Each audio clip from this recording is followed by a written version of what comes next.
কালিদি মাংসের কোনো টেস্ট নেই, কারণ সেই তুলনায় কোনো টেস্ট পাইনি। এই কথা বলার জন্য কালিদি মিষ্টিদি আমার প্রতি রাগান্বিত, কারণ দীপঙ্করের বিয়েতে কালিদি যাও একটু কথা বলেছে, মিষ্টিদি কথা বলেনি। বাট আমার রিভিউ দেওয়ার জন্য আমাকে 13 তারিখ ইতিহাসের দিন কতটা নিয়ে যাবে, 200 করে দিয়ে খাবে, 30 টাকা নিয়ে যাবে। 200 করে দিয়ে খাবে।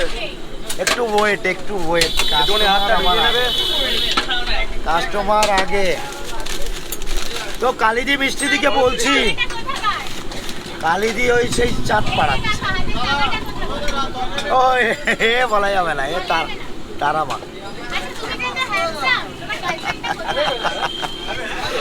বলছি।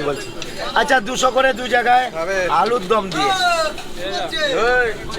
30 টাকার দিয়ে